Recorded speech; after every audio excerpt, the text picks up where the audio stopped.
You're listening to Culture 360, the podcast that takes you inside the world of workplace and team culture. I'm Stu Savage, your host and guide, as we explore the ideas, people, and stories shaping the way we work, lead, and connect. So please subscribe, sit back, relax, and enjoy culture from every angle. Welcome back to Culture 360, Culture from Every Angle, episode 10. This is a solo cast, and I'm your host and guide, Stu Savage. Today, we're talking about something that surrounds us every single day in organisations, in sport, in branding, in politics, and society, yet often goes unnoticed. Now, when people hear the word artefact, they often think about museums and history, objects, archaeology, maybe even buried treasures and ancient jewels, just like Indiana Jones. But in organisational culture, artefacts are something much more immediate. The godfather of culture, Edgar Schein, one of its leading thinkers, described artefacts as the visible elements of culture, the things people can see, hear, experience, and observe. Things like the office layout, uniforms, language, rituals, meetings, stories, logos, symbols, even the atmosphere in the room. Artefacts are the visible expression of what sits underneath a culture. And what's interesting is this: before people understand your strategy, your values, or your leadership, they experience your artefacts first. People feel the culture before they fully understand it. You can walk into almost any organisation and sense it immediately. Is it welcoming, cold, collaborative, rigid, fearful, energetic? Do leaders sit amongst the team? Do meetings invite discussion or shut it down? These are all artefacts. And artefacts are constantly communicating whether organisations realise it or not. Because artefacts are signals. They tell people, this is what matters here. This is how we behave. This is who we are. Now, on Culture 360, we've spoken before about the danger of values that only exist on the wall. And we still agree with that. Posters saying people first means very little if leaders treat people poorly. A slogan about teamwork means nothing if ego and silos are rewarded. Artefacts without behaviour underneath are hollow. But that does not mean artefacts are meaningless. Far from it. Artefacts become incredibly powerful when they align with real values and authentic experiences. Because symbols, rituals, and visible cues shape emotion, memory, identity, and belonging. And humans are emotional creatures sometimes who attach meaning to symbols constantly.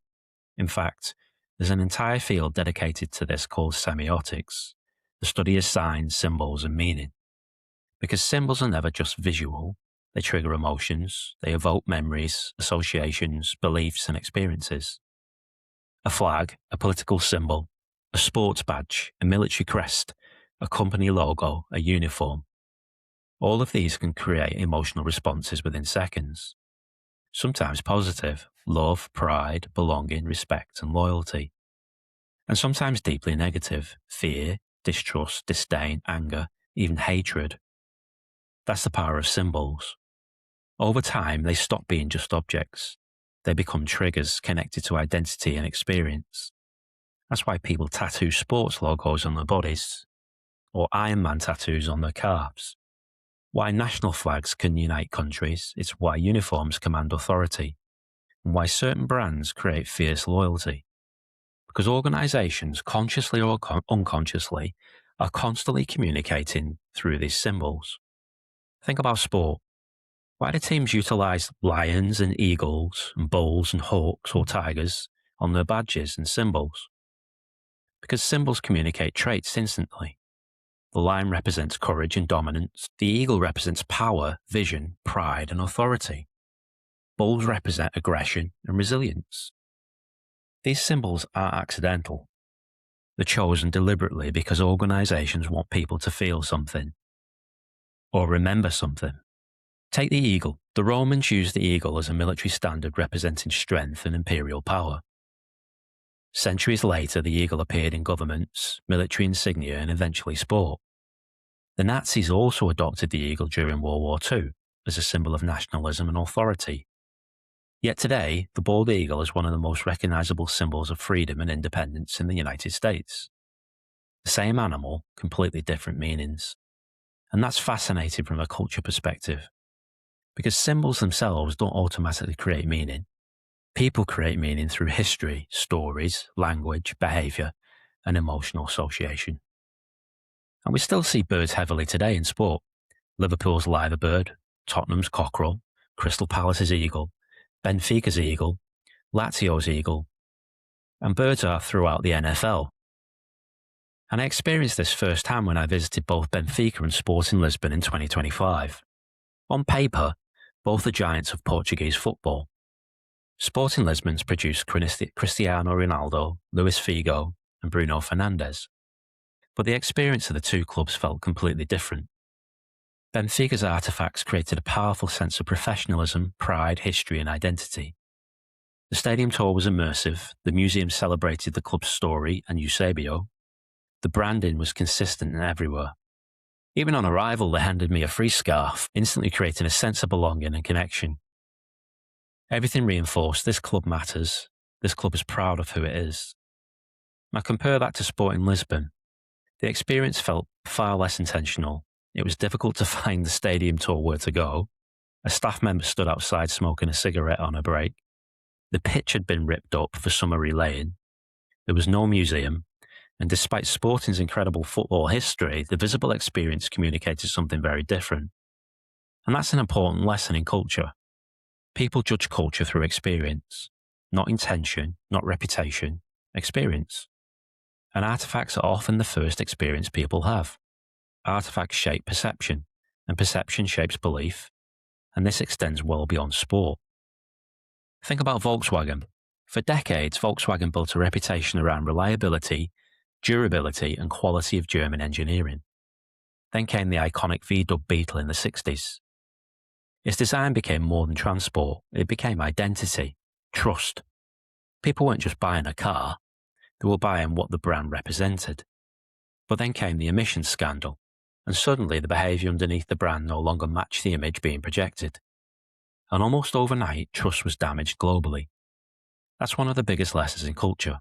Artifacts can build trust over decades, but behaviour can destroy it very quickly.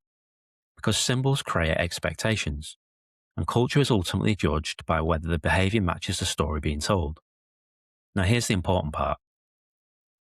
Artifacts are not just logos and branding. Artifacts also exist in everyday workplace cultures. The way meetings are run, how people are onboarded, how leaders communicate, how success is celebrated, whether hierarchy dominates conversations, whether people feel heard. Even rituals themselves become artifacts.